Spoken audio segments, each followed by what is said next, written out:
Movie की शुरुआत अकेले सफर कर रहे एक लड़की से होती है जिसका नाम था मैलेरी। मैलेरी की 2 हफ्ते बाद शादी थी और उसी की तैयारी के लिए वो डेनवर शहर के लिए जा रही थी। लेकिन शादी के लिए वो उतनी ज्यादा एक्साइटेड नहीं थी और यहाँ तक कि उसे खुद उसके डिसीजन पर यकीन नहीं था। वो ये भी नहीं जानती थी कि वो उसके होने वाली पति के साथ खुश रहेगी या नहीं। उसी सोच में वो अपनी कार सड़क से मोड़ लेती है क्योंकि ये एक शॉर्टकट था जो काफी सुनसान था।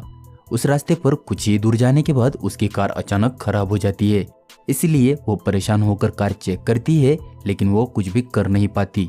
इसीलिए वो किसी को कॉल करने की कोशिश करती है लेकिन ऐसे वक्त में फोन में सिग्नल भी नहीं होता। इसीलिए परेशान होकर वो ड्रिंक पीने की कोशिश करती है लेकिन गलती से वो ड्रिंक उसके शर्ट पर गिर जाता है।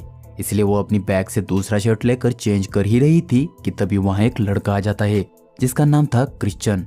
वो काफी प्यार और पोलाइट होकर मैलेरी से बात करता है और उसकी कार ठीक करने की कोशिश करता है और वो कार स्टार्ट भी हो जाती है। इसलिए मैलेरी काफी खुश हो जाती है और उसे कार ठीक करने के लिए पैसे ऑफर करती है लेकिन क्रिश्चियन पैसे लेने से मना कर देता है। इसलिए मैलेरी उसे थैंक्स बोलकर वहां से निकल जाती है लेकिन थोड़ी ही दूर जाकर वो अपनी कार रोक देती है क्योंकि उसे लग रहा था कि क्रिश्चियन से मदद लेने के बावजूद वो वही उसे अकेला छोड़ रही है।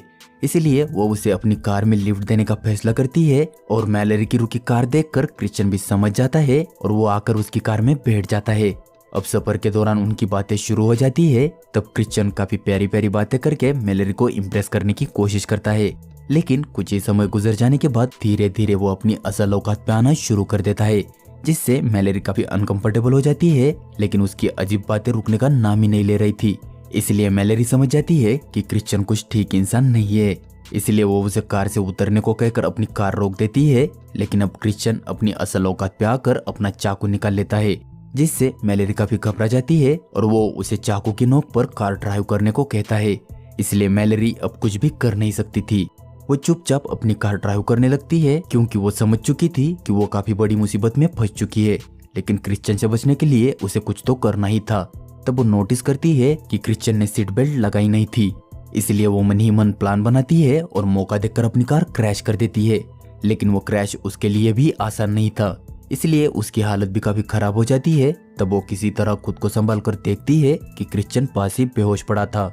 इसलिए वो जल्दी से अपना सीट बेल्ट निकालकर वहां से निकलने की कोशिश करती है। तब उसे एहसास होता है कि वो वहां से निकल नहीं सकती थी क्योंकि उसका पैर काफी पूरी तरह से सीट में फंस चुका था जिससे वो घायल भी हो गई थी।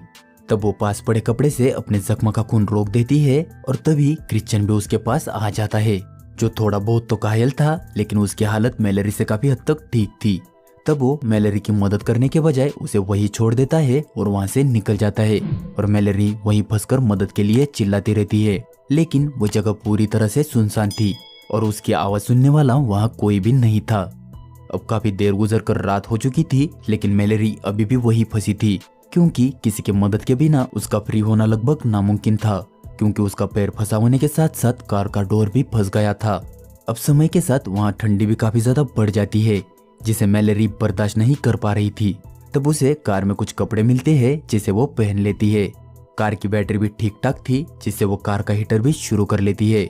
अब मैलेरी ने ठंड से बचने का इलाज तो कर लिया था लेकिन हालात सिर्फ इतने ही बुरे नहीं थे क्योंकि वो एक जंगल में फंसे होने की वजह से उसके आसपास जंगली जानवर मंडरा रहे थे। ये देखकर मैलेरी घबरा जाती है लेकिन उसे इसका भी इलाज मिल जाता है।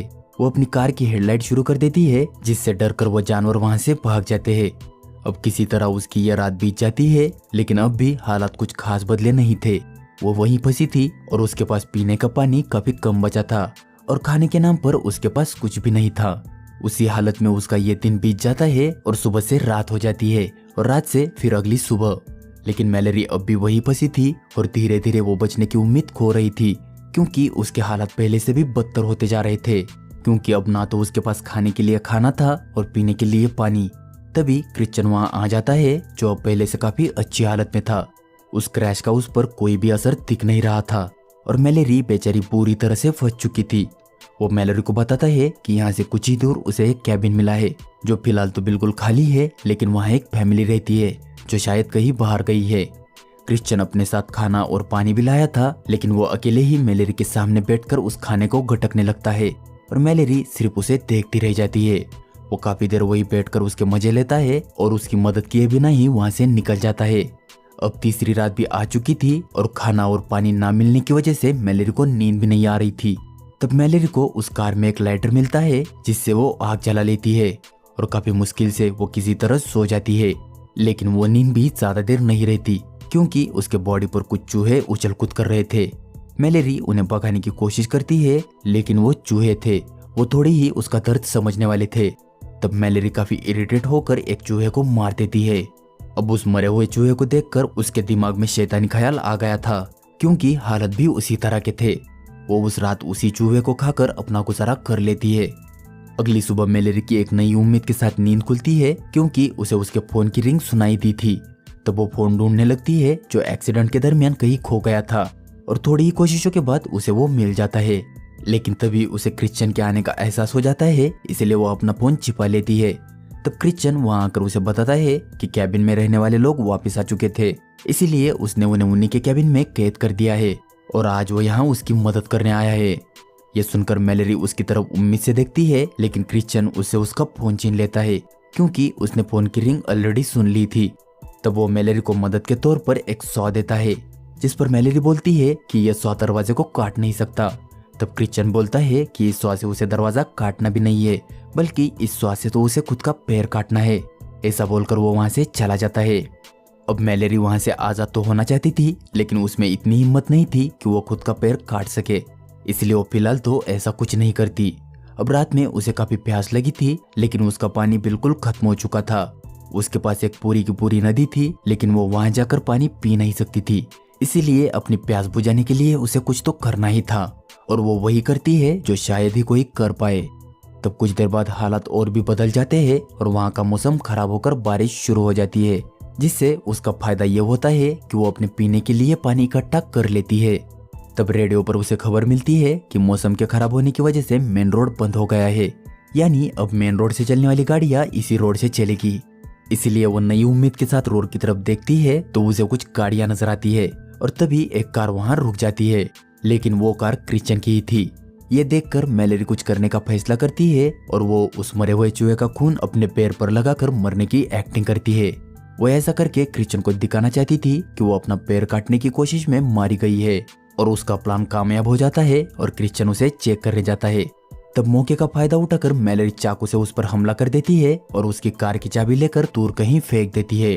उसने ऐसा इसलिए किया था क्योंकि खाई में गिरी गाड़ी की तरफ किसी की भी नजर नहीं जा रही थी, लेकिन अब रास्ते में रुकी क्रिश्चियन की कार को देखकर लोगों के वहां रुकने के चांसेस थोड़े ज्यादा थे। यह देखकर क्रिश्चियन जल्दी से अपनी कार के पास जाता है ताकि कोई अगर रुके तो वो वहीं से उन्हें भगा सके।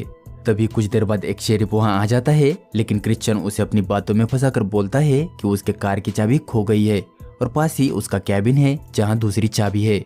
वो उसी शेरिफ से दूसरी चाबी लाने के लिए हेल्प मांगता है और शेरिफ भी उसकी बात मानकर उसके साथ निकल जाता है और मैलेरी वहीं हेल्प के लिए चिल्लाती रह जाती है।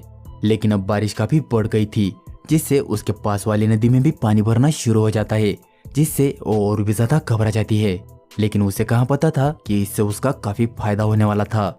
वो उस बाढ़ से घबराकर अपना पैर काटने का फैसला करती है और काफी सारी हिम्मत जुटाकर वो अपना पैर काटने लगती है, लेकिन पानी काफी तेजी से कार में भरने लगा था, जिससे उसका सौ भी कहीं खो जाता है और उस नदी में भरे पानी की वजह से उसकी कार भी पानी के साथ बह जाती है, जिससे गाड़ी का दरवाजा खुल जाता है और वो बिना पैर काटे आजाद हो जाती है।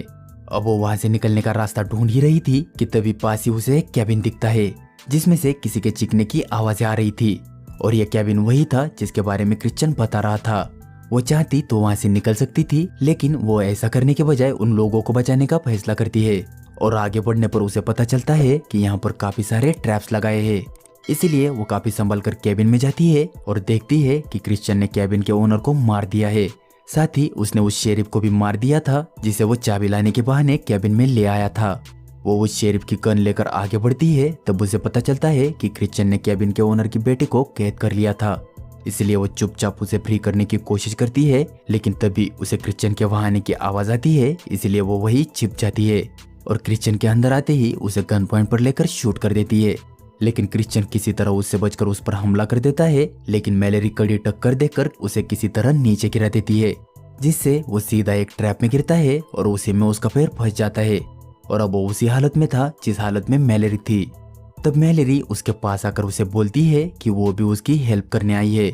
वो उसे एक चाकू देकर बोलती है कि आजाद होने का सिर्फ यही तरीका है, यानी क्रिश्चियन को भी अगर आजाद होना है तो उसे भी खुद का पैर काटना होगा, जैसे उसने मैलेरी को कहा था। यह कहकर मैलेरी उसे मरने के लिए वही छोड़ देती है और उस लड़की को लेकर वहां से चली जाती है और इस तरह से यह मूवी खत्म हो जाती है।